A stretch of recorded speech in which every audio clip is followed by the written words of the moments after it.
오늘 하나님께서 주시는 말씀은 마태복음 21장 1절에서 11절까지 말씀이 되겠습니다. 신약성경 34페이지에 있습니다.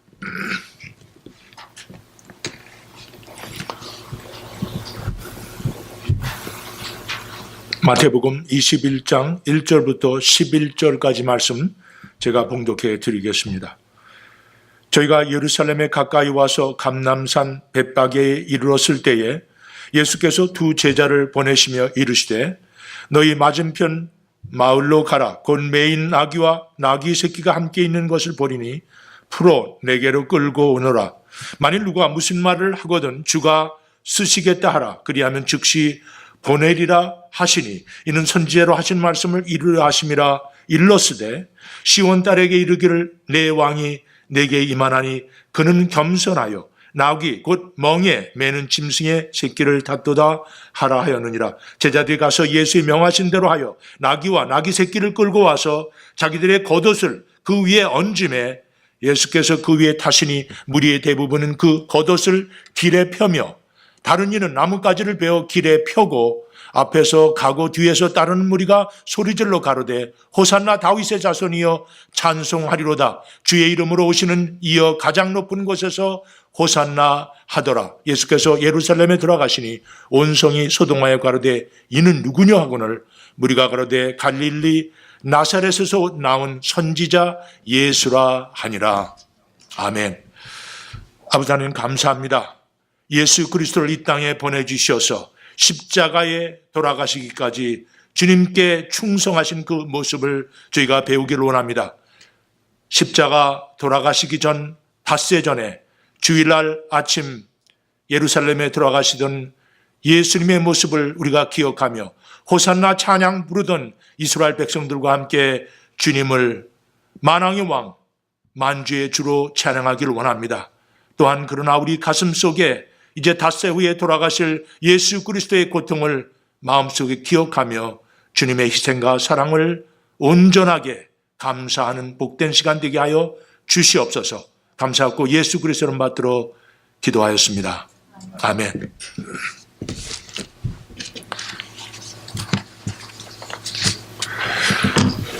김광석 장로란 분이 쓴 주가 쓰시겠다 하라는 책이 있습니다. 제가 몇 년 전에 이 책을 소개해 드린 적이 있고 우리 교회 라이브러리에 와 있는 책입니다. 그는 부모님 때부터 절에 열심히 다녀서 대학생 때 불교 학생회장 이런 것까지도 맡았던 사람입니다. 그는 성균관대학교 약학대학을 졸업하고 그 을지로 삼가에서 약국을 경영하다가 워낙 자기가 만든 피부약이 잘 팔리는 바람에 다른 약국에서도 그 약을 공급해 달라고 부탁을 했습니다. 그래서 불티나게 약이 나가기 시작했는데 당시에 한국 약사법에 의할 것 같으면은 고객들에겐 팔아도 좋지만은 다른 약국에 팔기 위해서는 특별한 방법을 택해야 되는데 그것을 따르지 않다고 그래서 약사법에 저촉이 됐기 때문에 구속영장이 나왔습니다. 그는 법망을 피해서 6개월 동안 숨어서 도망다니다가 어느 절에 들어가서 원래 불교 신자니까 그게 쉬웠던 것 같아요. 절에 들어가서 6개월을 보내다가 참 아이러니하게도 불교 사원에서 예수 그리스도를 만나게 됩니다. 그래서 마음속에서 결정을 하고 자수를 하게 됩니다. 자수를 한 다음에 56일간의 감옥 생활을 하고 8억 3천만 원의 벌금형을 받게 됩니다. 당시 8억 3천만 원이라고 그러면 지금 돈으로 100억 원이 넘는다고 그럽니다. 엄청난 돈의 그 벌금형을 받고선 힘든 가운데 사업을 계속해서 해나갔지만은 놀랍게도 이제 예수 믿고 그의 삶이 변한 다음에 그 삶 가운데 하나님의 특별한 축복을 받는 가운데 사업이 놀랍게 번창하는 것을 체험하게 됩니다. 특별히 그 사람이 화장품 사업을 시작했어요. 참 좋은 화장품이라고 그러는데 여러분들 써보셨는지 모르겠어요. 참 좋은 일이라는 게 참 좋다. 그런 뜻도 있지만은 영어로는 charming zone, 즉 매력 지대라는 그런 의미를 가지고 아주 이름을 잘 만든 것 같아요. 화장품은 저는 몰랐는데 그 책을 보면서 발견한 것이 기초 화장품이라는 게 있고 색조 화장품이라는 게 있답니다. 기초 화장품은 살갗에다가 영향을 주기 위한 것이기 때문에 한번 바르고 나서 그냥 잠을 자도 되지만은 색조 화장품은 모양만 내는 거기 때문에 밤중에 꼭 벗겨내야 되는 거래요. 별로 살에 도움이 안 된답니다. 이분이 고집을 부려서 기초 화장품만 만들면서 성공한 분이에요. 그 후에 하나님께서 더욱더 많은 사업에 축복을 주셔가지고 소위 자동차의 명품이라고 하는 한국의 아우디 지사를 열고 또 벤틀리, 램보기니와 같은 그 명품 자동차들을 한국에 들여오는 사업을 해서 지금은 참 좋은 그룹이라는 그룹의 회장이 된 것입니다. 그는 그의 사업의 주인이 하나님이라는 사실을 확실하게 믿으면서 자기는 오로지 청지기로서 사업을 이끌어 나간다는 마음으로 지금까지 살아온 사람입니다. 이 책을 벌써 오래전에 제가 읽었기 때문에 또 우리 교인들에게 권고를 했기 때문에 읽으신 분들이 계실 것으로 알고 있습니다. 근데 말씀을 전하기 전에 제가 생각이 나서 그 책을 어저께 갔다가 2시간 동안 봤습니다. 책이 적어서 2시간이면 여러분들도 끝을 낼 수가 있습니다. 어제 2시간 책을 보면서 참 많은 감동을 받았어요. 그분은 제가 보기에는 성경에 아주 해박하신 분은 아닌 것 같아요. 간증집을 써도 사람들이 성경 말씀을 많이 인용을 합니다. 근데 제 기억으로는 그 책 전부에서 성경 말씀은 딱 한 번 나오는 것 같아요. 그 말씀이 오늘 성경 읽어드린 말씀 마태복음 21장 3절의 말씀입니다. 만일 누가 무슨 말을 하거든 주가 쓰시겠다 하라. 그리하면 즉시 보내리라 하시니 그 말씀 중에서 주가 쓰시겠다 하라. 이것을 가지고 그분의 간증집의 제목을 정한 것입니다. 그분은 사업을 하면서 하나님께서 하라고 하는 것은 무엇이든지 어떻게 쓰든지 돈을 만들어서 그 지원을 한 그런 사람인 것 같아요. 그분이 나중에 참 출석한 교회가 서울에 있는 소망교회입니다. 소망교회의 곽선희 목사로부터 어느 날 그분에게 부탁이 들어왔어요. 미국의 풀로 신학대학이라고 LA에 있는 신학대학원이 있는데 원래 곽선희 목사님이 박사학위를 거기서 받았습니다. 그 학교와 오랜 동안 연분이 있어서 그런지 몰라도 학교에서 특별한 카운슬링 센터를 만드는데 100만 불 정도가 필요하다고 그것을 이 김광석 장로에게 부탁을 한 거예요. 그런데 그 말씀을 듣자마자 자기가 아는 성경 구절 하나를 곽선희 목사님한테 그 외워서 말씀을 드린 것이 바로 마태복음 21장 3절입니다. 그 말씀을 목사님한테 얘기를 했더니 목사님이 굉장히 감동을 받았다. 뭐 그런 얘기를 거기다 써놨더라고요. 그분은 힘든 가운데서도 100만 불을 그것도 있는 돈으로 드린 게 아니라 융자를 해놔가지고 은행에 가서 융자를 해서 100만 불을 목사님 편을 통해서 풀로 신학교에 보냈습니다. 그게 얼마나 크고 얼마나 아름다운 사역인지 저는 모르겠어요. 그러나 그는 하나님께서 쓰시겠다고 하니까 자기가 할 수 있는 한도 내에서 한 것입니다. 그 후에도 김광석 장로는 중국 연변에 있는 과학기술대에 그 공학관을 만드는데 비슷한 금액을 또한 헌금하였습니다. 그 외에도 많은 사역에 헌금을 하면서 그가 기쁨으로 할 수 있었던 이유는 하나님께서 원하시는 것은 무엇이든지 주님께서 쓰시겠다고 하실 때 나는 쓰임을 받겠다는 마음으로 하나님께 드렸다고 그렇게 고백을 했습니다. 헌금을 요청하신 이 목사님은, 담임 목사라는 분은 원래 풀로신학교와 연분이 있어서 그 헌금을 보낸 다음에 그 목사님의 그 위상이 얼마나 높아졌겠습니까? 사실 지금 풀로신학교에서 그 목사님이라면 아주 특별하게 떠받드는 그런 인물이 되었습니다.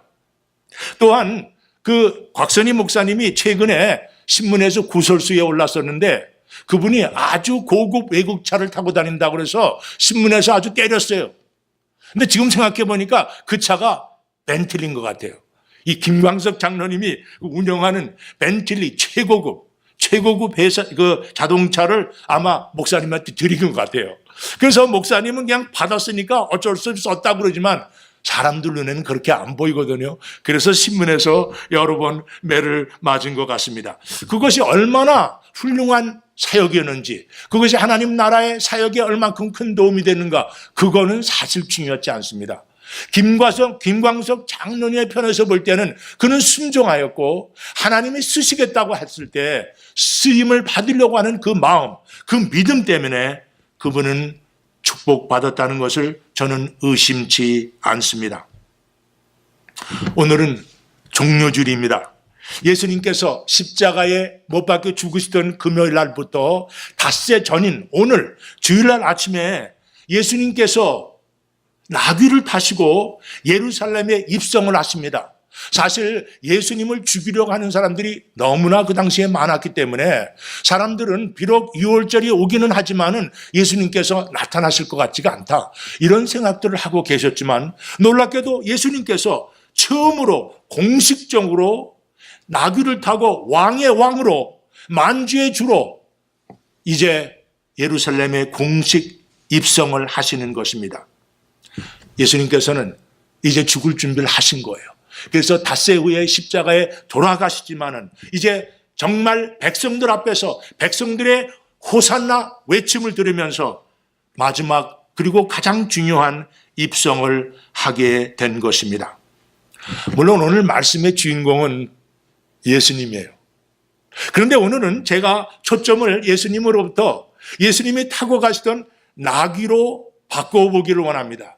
나귀를 하나님께서, 예수님께서 쓰시겠다고 하심으로 인해서 나귀가 받은 축복을 생각해 보면서 우리의 삶에서도 하나님께서 주시는 그 쓰시겠다고 하는 명을 온전히 받았을 때 우리에게 찾아오는 특별한 축복을 여러분들과 같이 제가 누리기를 바라는 것입니다. 사실 사람들은 누가 나를 이용한다고 그러면 좋아하지 않습니다. 누가 나를 쓰겠다고 하면은 별로 기뻐하지 않습니다. 왜냐하면 쓴다는 것은 손해를 의미합니다. 그렇지 않습니까? 또한 희생을 의미합니다. 또한 많은 것을 버려야 되고 포기해야 된다는 의미를 가지고 있습니다. 교회 와서 사용받아 보세요. 쓰임을 받으시는 것이 좋습니다. 목사님께서 오셔서 그런 얘기를 할 때 그것을 온전히 받는 것이 쉽지 않습니다. 저도 평신도 역할을 하면서 목사님께서 저를 찾아와서 집사 받으라고 몇 년을 쫓아다녔는데 계속 도망 다니던 사람입니다. 그만큼 쓰임 받는 것을 별로 즐기지 않는 것이 사람들의 생각인 것 같아요. 그러나 그것은 참으로 미련하고 불쌍한 생각입니다. 이왕에 예수 믿는 사람들이라면 하나님께 온전히 쓰여질 때 그것이 바로 최고의 기쁨이며 최고의 축복이라는 사실 우리가 기억하는 것이 좋습니다. 쓰임받는 것은 특권일 뿐만 아니라 또한 우리에게 축복인 것입니다.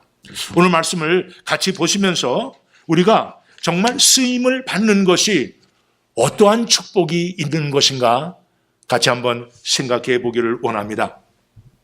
첫째, 쓰임을 받는 것은 매인 삶이 풀려지는 것입니다.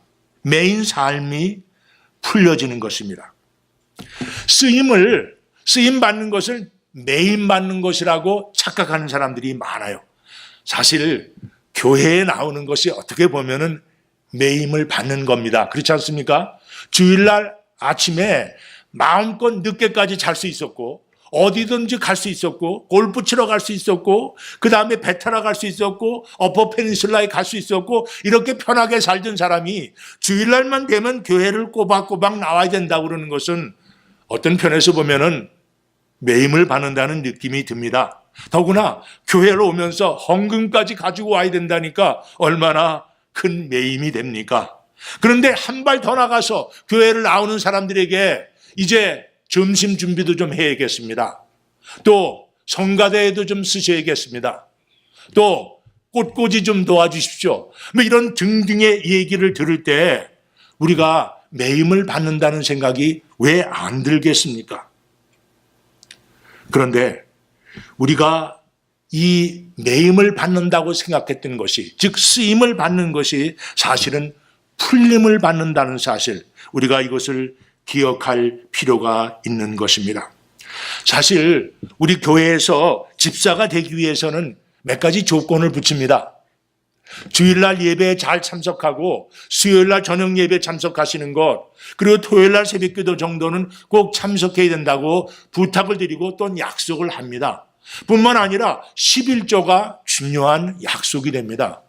그래서 어떤 분들은 11조 하는 것이 매임이 된다고, 너무나 짐이 되기 때문에 집사를 맡지 않는 분들이 가끔 계십니다.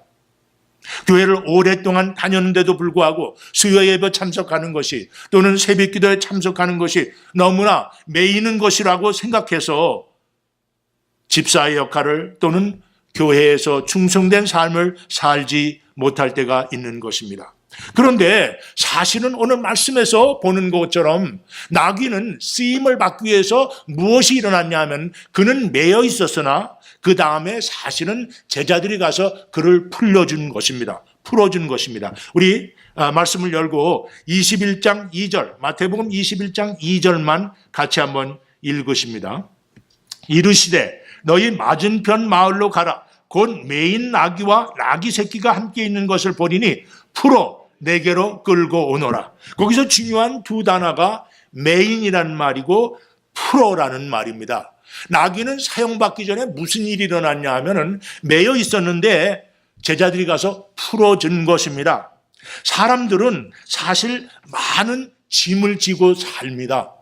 많은 사람들이 매임 속에 살고 있습니다. 그렇기 때문에 예수님께서 마태복음 11장 28절에서 수고하고 무거운 짐진 자들아 다 내게로 오라. 내가 너희를 쉬게 하리라 라고 말씀하지 않았습니까? 뭐냐면 우리가 사는 게 짐지고 가는 거예요. 우리가 사는 것이 사실은 매인 것입니다. 어떤 사람은 돈에 매여 삽니다. 돈 하다가 돈으로 죽는 사람도 있고, 또한 많은 사람들이 시간에 매여 있고 자식에 매여 있고 명예에 매여 있고 환경에 매여 있는 것이 너무나 많습니다. 그런데 정말 예수님께서, 하나님께서 우리를 쓰고자 하실 때는 이 매임에서 우리를 풀어주십니다. 우리가 제대로 발견하지 못하지만은 어느 날 하나님께서 우리를 제대로 사용하시게 되면은 우리는 돈에 대한 걱정에서, 자식에 대한 걱정에서, 그리고 건강에 대한 걱정에서 풀려날 수 있다는 것을 여러분들도 체험하신 분이 계실 겁니다. 예수님의 쓰임에 온전하게 나오시고 순종하는 분들에게 하나님께 주신 자유로운 삶이라는 것을 우리가 기억할 필요가 있는 것입니다. 그런데도 사람들은 매임 때문에 쓰임받음을 거절합니다. 얘들이 대학에만 가면, 우리 애들이 대학만 가면 그때부터 좀 교회 일 좀 잘해보겠습니다. 지금 하고 있는 사업이 고비인데 이 고비만 넘기면은 저희들이 정말 열심히 헌금도 내고 교회 와서 일하겠습니다. 이렇게 건강이 조금만 나아지면은 교회 예배에 잘 나오겠습니다. 이렇게 말씀하는 사람이 있습니다. 그런데 아십니까? 기독교는 원래가 패러독스의 종교입니다. 매임 때문에 쓰임을 못 받는다고 생각하면 영원히 쓰임을 못 받습니다. 예수님께서 정말 최고가 되고 싶으면 제일 밑으로 가야 된다고 그랬어요. 정말 살기를 원한다면 죽을 줄 알아야 된다고 그렇게 말씀하신 분이 예수님이 아닙니까?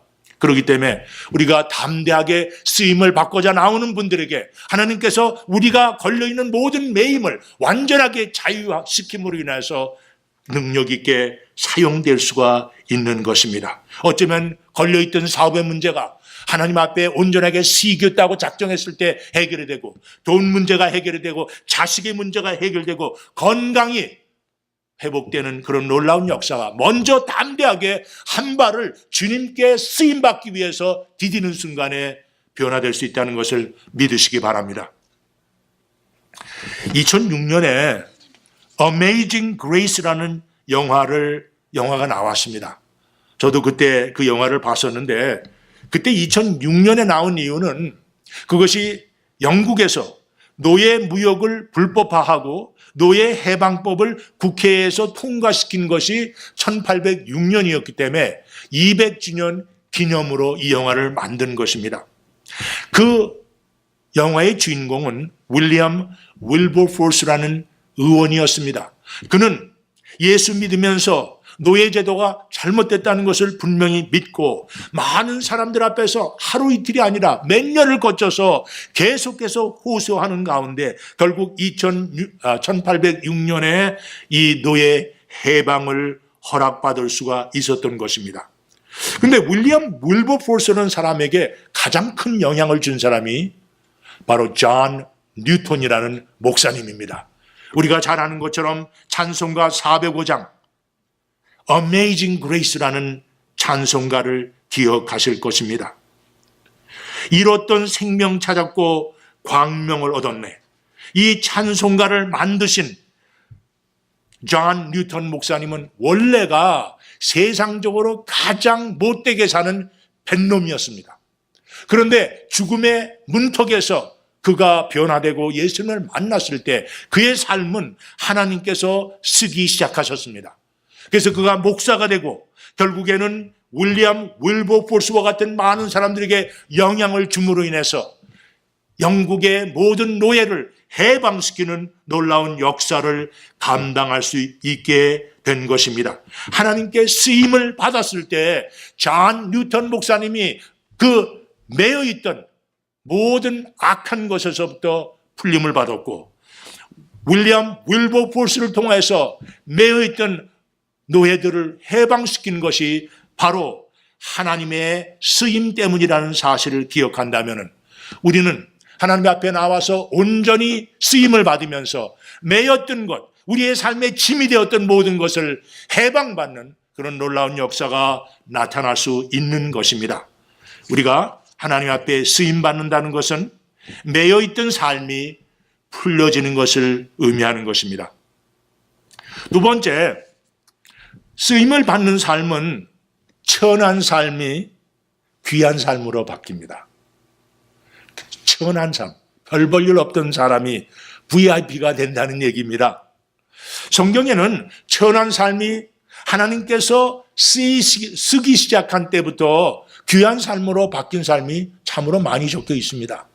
그 중에 라합이라는 창녀가 있었습니다. 라합은 여리고성에서 주막을 운영하는 그런 여자였어요.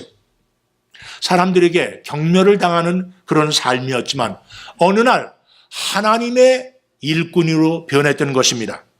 그 당시에 여리고의 정탐을 위해서 스파이를 2명 여호수아가 보냈는데 그 소식을 여리고 왕이 듣게 됩니다. 그래서 군사를 보내가지고 이 정탐꾼들을 잡으려고 사람을 보냈는데 주막에 있던 그 주막 주인 라합이 이 두 정탐꾼을 지붕 위에다 숨깁니다. 그리고 군사들이 들어왔을 때 내가 보긴 봤는데 그 사람들이 이미 떠났습니다. 빨리 달려가면 잡을 수 있지 모르겠습니다. 라고 거짓말을 시키면서 이 두 스파이들을 살려주지 않았습니까? 이스라엘 백성들에게 여리고를 점령할 수 있는 계기를 만들어 줌으로 인해서 결국은 하나님의 능력으로 여리고 성이 완전히 무너지고 사람들이 다 죽임을 당했을 때 라합과 그의 식구들은 구원을 받았다는 것 우리가 잘 알고 있습니다. 라합은 세상 사람들에게 경멸받는 창녀였지만은 그가 결국은 하나님께서 쓰심으로 인하여서 그가 누가 되었죠? 다윗 왕의 고조 할머니가 됐습니다. 뿐만 아니라 우리가 잘 아는 마태복음 1장에 볼 것 같으면 거기에 예수님의 족보 가운데 그 놀랍게 나타나는 여인의 한 사람으로서 라합의 이름이 적혀 있다는 것을 우리가 기억합니다. 그는 비록 창녀의 몸으로 살던 정말 천한 삶의 삶이었지만 하나님께서 사용하셨을 때 귀한 인물로 많은 사람들의 칭송을 받는 사람으로 변화할 수 있었던 것입니다. 우리 마태복음 21장 5절 말씀에 나귀가 어떻게 사용받는가? 우리 같이 한번 5절 말씀 읽어보시겠습니다.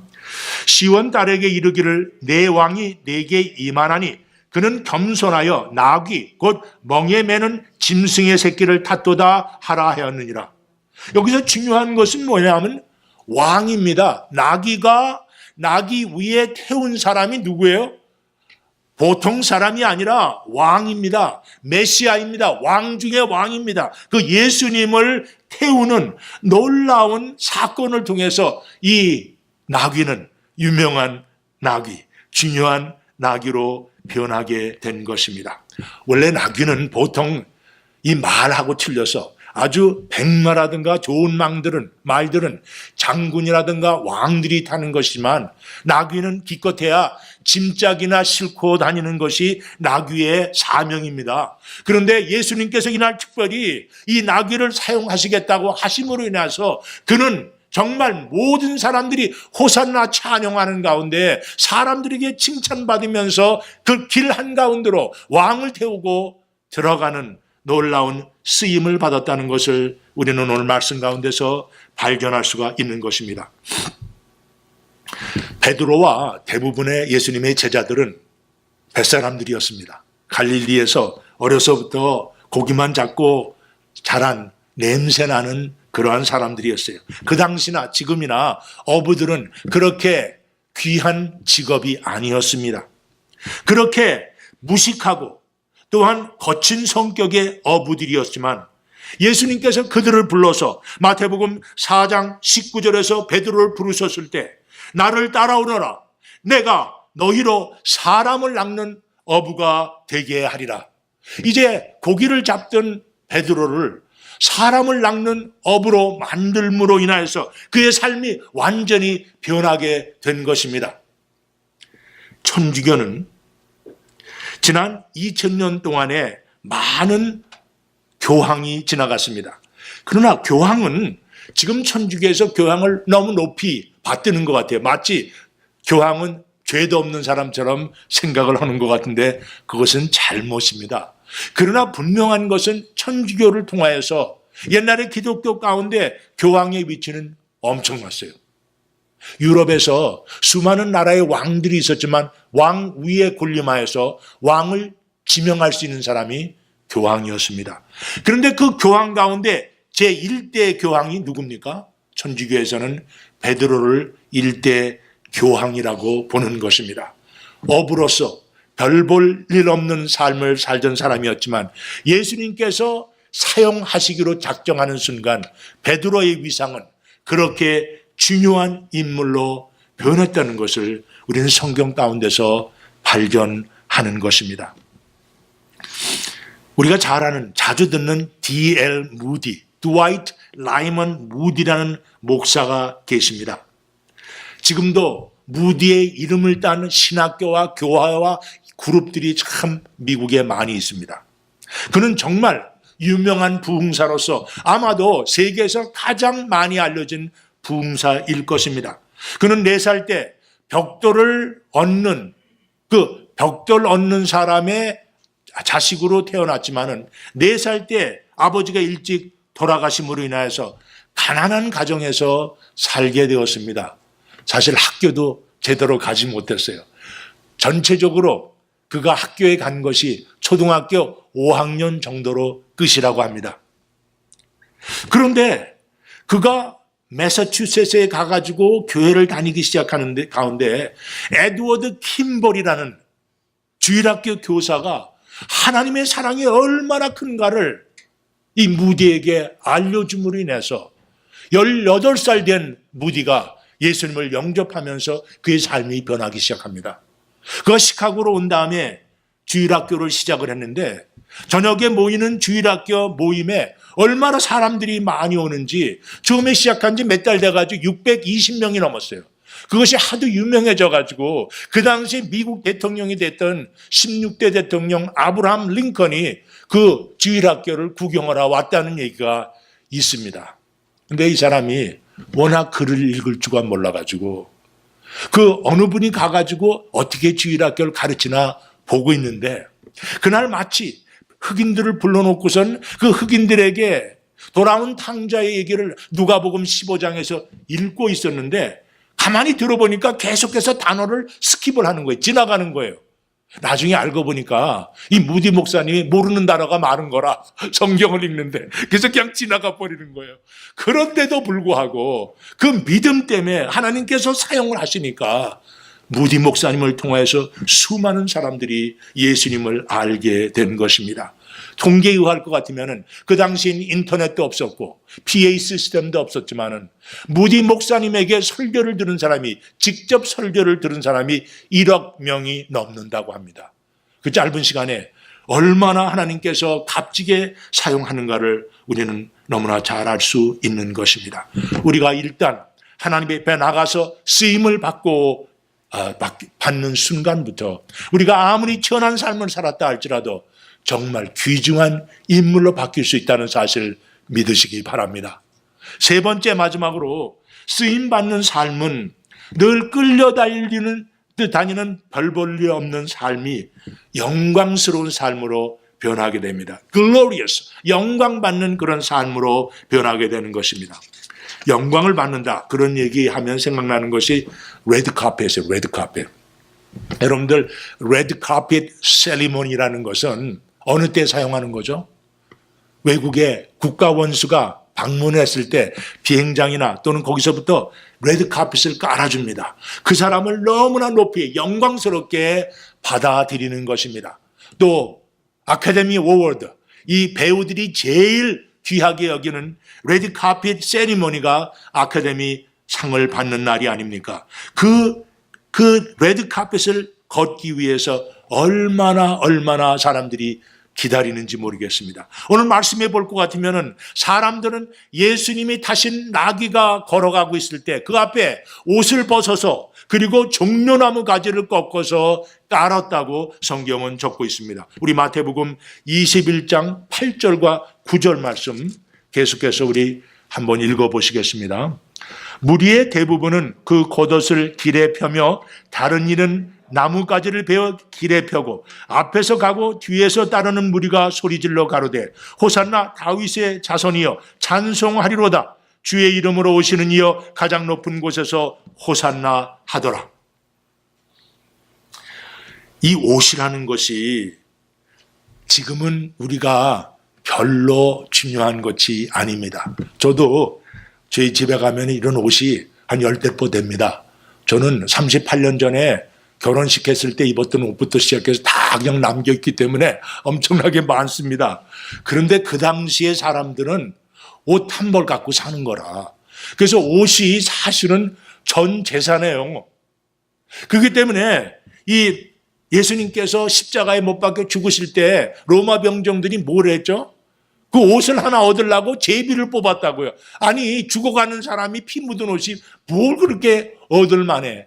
옷이라는 것이 속옷이고 바깥옷이고 다 그 당시에는 값진 것입니다. 옷이 전 재산도 되기 때문에 출애굽기 22장 26절에 볼 것 같으면 내가 만일 이웃의 옷을 전당 잡거든 해가 지기 전에 그에게 돌려보내라. 전당을 잡아서 옷을 뺏었다 할지라도 밤중에는 그 옷 입고 자야 되니까 옷이 이불이라. 그러니까 그것을 돌려주지 않은 것은 너무 잔혹하다는 얘기예요. 그만큼 중요한 것이 옷인데 나귀가 걸어갈 때 이 사람들이 옷을 벗어서 그 밑에 깔았습니다. 그것은 이 나귀에게 레드카펫 세리머니를 예수 그리스도 오는 길에 보여주고 행하고 있는 것입니다. 그만큼 예수님이 걸어가실 때 그것은 영광스러운 입성으로 만든 사건이 되었던 것입니다. 그런데 레드카펫을 밟은 게 누굽니까? 사실은 예수님이 걸으신 게 아니고 이 나귀가 걸었습니다. 진짜 영광스럽게 인정받은 그 순간에 받은 것은 나귀라는 것을 우리가 알 수 있습니다. 나귀는 원래 짐짝을 싣고 가다가 중요한 사람들이 도시 가운데로 걸어간다면 곁길로 나가서 기다리면서 서 있어야 되는 그런 존재예요. 그런데 예수님을 태웠기 때문에 그가 레드카펫 세리머니의 제일 정가운데서 많은 사람들이 나팔 불고 쳐다보는 가운데 찬양하고는 호산나 찬양하는 가운데 그가 저 당당하게 걸어갈 수 있는 영광스러운 기회를 갖게 된 것입니다. 하나님께서 쓰실 때 우리는 영광스러운 체험을 받게 됩니다. 요셉은 애굽의 종으로 팔려가지 않았습니까? 그러나 13년 후에 그가 그 당시에 가장 강력한 나라였던 애굽의 총리 대신이 되었습니다. 그는 모든 사람들을 호령할 수 있는 인물이 되었습니다. 왜 그랬을까? 그것은 하나님께서 요셉을 사용하셔서, 요셉을 쓰셔서 야곱의 자녀들과 야곱의 가족들을 애굽 땅으로 데려오게 하신 후에 거기서 400년 동안 이스라엘이라는 나라를 만들기 위해서 준비한 것이 바로 요셉을 쓰셨기 때문입니다. 요셉은 그 영광스러운 자리에 애굽에서 왕 다음에 가장 높은 위치에서 모든 사람들을 호령할 수 있는 자리에 올라가는 기회는 바로 하나님께서 그를 사용했기 때문인 것입니다. 저는 인디아나 존스 영화를 아주 즐겨서 봤습니다. 여러분들 한두 편은 보셨을 거예요. 인디아나 존스 영화 중에서 1989년에 나온 인디아나 존스 앤 더 라스트 크루세이드라는 영화가 있습니다. 그 영화의 스토리는 뭐냐면 홀리 그레일을 찾아나가는 거예요. 홀리 그레일. 홀리 그레일이 뭐냐면은 예수님께서 마지막 만찬에서 마시던 포도주를 담아서 마시던 질그릇으로 만든 컵이 홀리 그레일이에요. 그게 좀 어디 있는 줄 알겠습니까? 그러나 인디아나 존스 스토리에서는 그 속에서 홀리 그레일을 찾아내는 거예요. 이 예수님께서 마시던 잔은 그 스토리에 의할 것 같으면은 예수님께서 십자가에서 피를 흘리셨을 때 그 피를 담았다고 그렇게 적고 있습니다. 뿐만 아니라 아리마대 요셉이 이것을 오랫동안 보관했다가 몇백 년의 기간을 통해서 그것이 분실되었는데 한 700년 전에 어떤 기사가 그것을 받아가지고 계속해서 어느 동굴 속에서 감춰서 보호하고 있다는 얘기를 듣고 찾아나가는 것입니다. 그런데 이 홀리 그레이는 거기다 물을 담아서 마실 것 같으면 어떠한 병에 걸린 사람도 살아나고 그리고 영원한 삶, 청춘으로 사는 그런 능력이 있다는 것이 바로 홀리 그레일입니다. 그래서 그것을 찾았을 때 이 인디아나 존스의 아버지인 헨리 존스가 총에 맞았었는데 죽기 직전에 그것으로 인해서 홀리 그레일로 인해서 살아나는 그 역사가 영화 가운데 나타납니다. 그런데 영화의 끝은 어떻게 되죠? 그 홀리 그레일을 놓쳐가지고 사라져버려요. 그래서 이제 없습니다. 그렇게 만들어 놓은 스토리지만 중요한 것은 홀리 그레일을 통해서 하나님께서 예수님께서 그 잔, 아주 별 볼 일 없는 잔이었지만 그 잔이 사용됨으로 인해서 그 잔에게 놀라운 영광스러운 능력이 나타나게 돼서 사람들은 살리는 그런 능력이 있었다는 것입니다. 물론 인디아나 존스를 쓴 어떤 사람의 스토리 지나지 않지만은 그러나 그 속에서 우리가 발견하게 되는 것은 하나님께서 쓰시기로 작정하는 사람들에게는 영광스러운 경험이 그런 체험이 있을 수 있다는 것을 설명하고 있는 것입니다. 그런데 이 나귀는 자원해서 하나님께 사용된 것은 아닙니다. 예수님께서 제자들을 시켜서 데리고 오라고 했을 때 나귀가 원하든 원하지 않든 억지로라도 데려온 것입니다. 우리 믿는 사람들은 때에 따라서는 자원하기도 하고 때에 따라서는 자원하지 않았는데도 불려가서 일을 할 때가 있습니다. 그러나 그건 상관이 없습니다. 가장 중요한 것은 순종입니다. 순종과 자원은 다른 것이에요. 때로는 자원하지 않았는데도 불구하고 억지로 쓰임을 받을 때도 있지만은 그때 쓰인다는 사실 하나만 분명히 기억하면서 믿음으로 순종해 나갈 때 하나님께 주시는 놀라운 축복이 있는 것입니다. 겉으로 보기에는 희생이고 겉으로 보기에는 손해보는 것 같은 거, 겉으로 보기에는 너무 큰 수고라 생각될지 모르지만 하나님께서 사용하시겠다고 할 때 그 속에서 내가 온전하게 하나님 앞에 드릴 때 하나님께서는 놀라우신 축복을 여러분들에게 안겨 드릴 것입니다. 매였던 삶이 풀림을 받게 되고 천한 삶이 귀한 삶이 되게 되고 또한 끌려다니던 삶이 영광스러운 삶으로 변할 수가 있는 것입니다. 그래서 우리가 해야 될 일은 하나님께서 사용하시겠다고 하면은 그저 기다리지 말고 하나님 앞에 나가 순종할 때 하나님께서 놀라운 축복과 영광으로 여러분들과 함께 하실 것입니다. 제가 아까 말씀드린 주가 쓰시겠다 하라를 쓴 그 김광석 장로는 지금도 76살인가 75살인데 아주 건강한 몸으로 사업 잘하고 있습니다. 근데 그 사람이 책에서 쓴 자기가 사업하면서 3가지 중요한 사업 성공의 비결을 썼어요. 첫 번째는 뭐냐 하면은 그 성공의 첫째 비결은 철저한 11조라고 했습니다.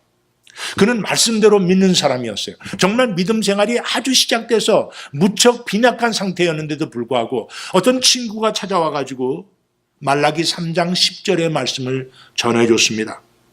만군의 여호와가 이르노라 너희의 온전한 11조를 창고에 들여 나의 집에 양식이 있게 하고 그곳으로 나를 시험하여 내가 하늘문을 열고 너에게 복을 쌓을 곳이 없도록 붙지 아니하나 보라.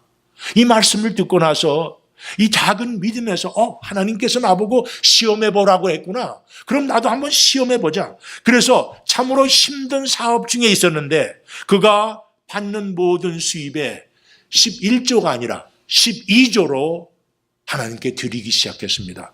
놀랍게도 그가 기도할 때 2배만 주십시오. 그러면은 12조를 계속하겠습니다. 라고 얘기했는데 8배의 수확을 8배의 수입을 받을 수 있었다고 그는 고백하고 있습니다. 11조는 그의 믿음을 성장시키는데 가장 중요한 역할이었으며 그의 사업 성공의 비결이었다고 이야기하고 있습니다. 두 번째는 새벽 기도입니다. 새벽 기도는 마지막에 그 신앙생활의 마지막에 시작을 했지만 지금 몇십 년 동안 하루도 빼지 않고 하고 있다고 합니다. 그는 원래 올빼미의 삶을 살았는데 종달새의 삶으로 변했다고 합니다. 올빼미는 밤에 늘 돌아다니는 거 아닙니까? 근데 그렇게 해서는 새벽기도 못해요. 이분이 새벽기도를 하기로 작정한 후부터 밤 9시 이후에 아무도 사람을 만나는 일이 없었대요. 아무리 중요한 사업이 있다 할지라도 그는 일찍 들어와서 집에 와서 잠으로 인해서 새벽에 준비를 해나가는 그 삶이 됨으로 인해서 사실은 세상의 모든 향락과 그러한 유혹에서 이길 수도 있었다고 고백을 했습니다. 그리고 세 번째 비결은 청지기의 정신입니다. 그가 책에서 쓴 것처럼 자기는 사업을 하면서 사업의 주인은 하나님이라는 사실 분명하게 믿고 했습니다. 사실 나는 지배인이기 때문에 나는 매니저이기 때문에 나에게 사업에 책임이 있다 할지라도 나는 유한 책임을 갖고 있지만 하나님은 소유주이기 때문에 무한 책임을 가지고 계신데 내가 하나님한테 맡겨있지 않겠습니까? 라고 하는 것이 그분의 태도였던 것입니다. 모든 것을 하나님에 맡기고 하나님께서 꾸려주실 것을 알고 걱정 없이 늘 담대한 마음으로 사업을 결정해 나갈 때 하나님께서 소유주로서 놀랍게 사업을 이끌어 나가셨다고 그렇게 고백하고 있는 것입니다. 사랑하는 성도 여러분, 오늘 종료주일 예수님께 쓰임을 받는 나귀처럼 그렇게 사시기 바랍니다. 분명히 하나님께서 여러분들을 쓰시겠다고 부르실 것입니다. 그때 풀림을 받으시고 귀한 삶으로서 그리고 영광받는 삶으로서 하나님께 쓰여지시는 여러분들의 삶이 되시기를 예수 그리스도의 이름으로 축원합니다. 기도하시죠.